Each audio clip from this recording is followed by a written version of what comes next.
It's a story pretty much everyone in tech knows. IBM, they literally invented the personal computer. They created the standard that launched an entire industry. But fast forward just a decade, and the PC world wasn't really IBM's anymore, was it? Nope. It was run by two of its suppliers, Microsoft and Intel. And just like that, the Wintel empire was born, and somehow IBM got left on the sidelines. I mean, that is one of the great paradoxes in all of business history, right? IBM had everything. All the power, all the money, and most importantly, the original idea. So how on earth does a giant like that get so completely outmaneuvered in a market it created from scratch? Well, to solve this mystery, we're not just going to retell the old stories from the history books. Nope. We're going to follow the evidence. We're going to crack open the vault of invention itself and use this really cool tool to measure the invisible currents of technological power.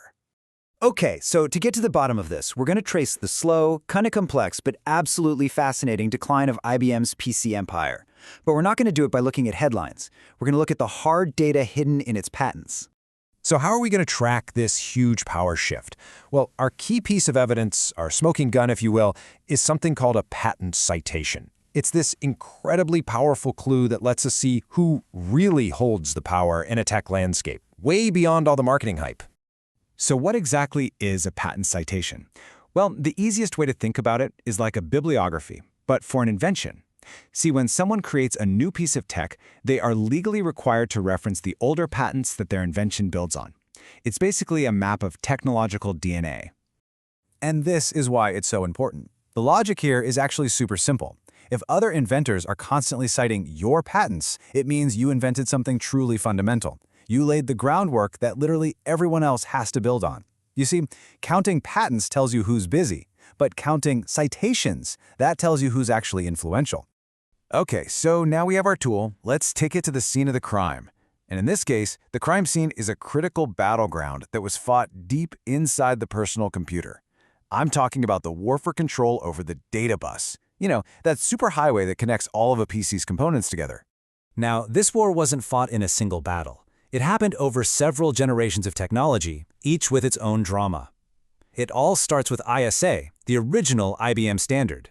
Then you get IBM's big counterattack with MCA, followed by the clone makers' rebellion with EISA, and finally the industry kind of settles on these new unified standards like PCI and AGP.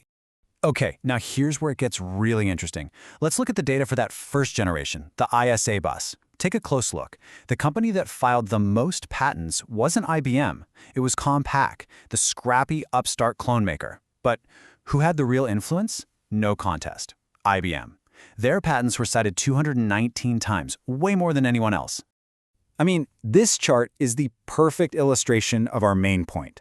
Look, filing a bunch of patents is one thing, but owning the foundational tech that everyone else has to depend on, that's a whole other ballgame.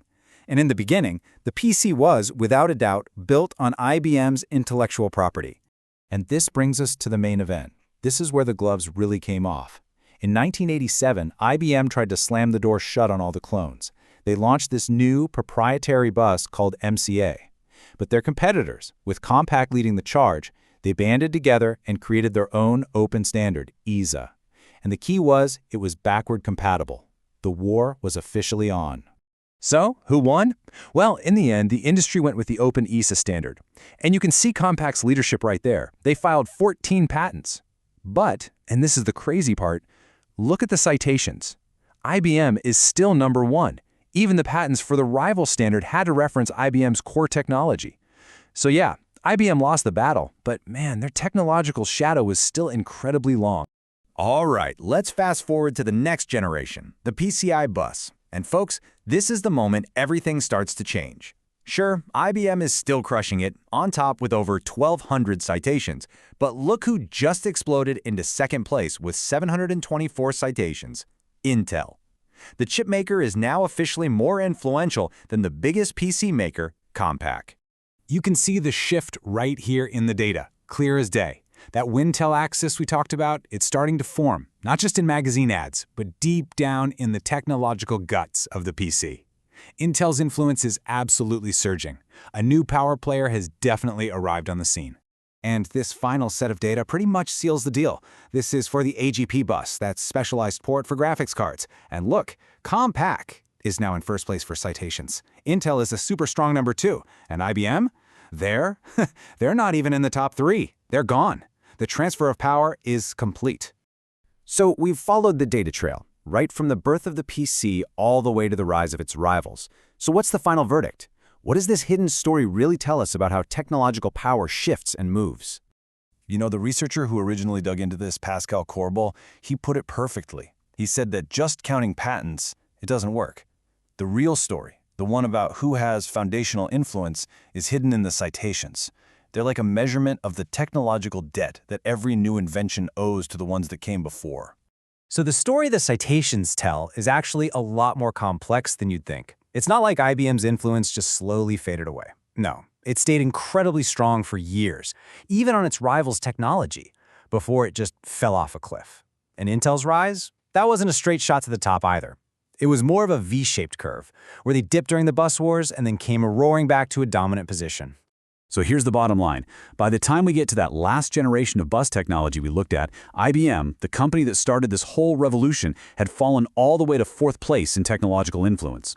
And in that very same time frame, Intel, remember, just a component supplier, had cemented its position as the number 2 most influential player in the entire ecosystem, right behind the market leader Compaq. The Wintel era wasn't just a marketing term anymore, it was a technological reality. Okay, but this isn't just a fun history lesson. This whole method, this idea of measuring real power by looking past the headlines and seeing who holds the foundational patents, it's honestly more relevant today than it's ever been. I mean, just think about the huge tech battles happening right now. We're talking AI, electric vehicles, quantum computing, you name it. Companies are filing patents by the thousands. But using this lens, we can ask a much smarter question. Who is creating the fundamental building blocks that everyone else is going to depend on for the next decade? Because that is the real measure of power. It's not about who's making the most noise or has the biggest marketing budget. It's about who is quietly laying the foundation. So as you look at the tech landscape today, who do you think is winning the hidden patent citation wars in, say, AI? The answer might not be who you think.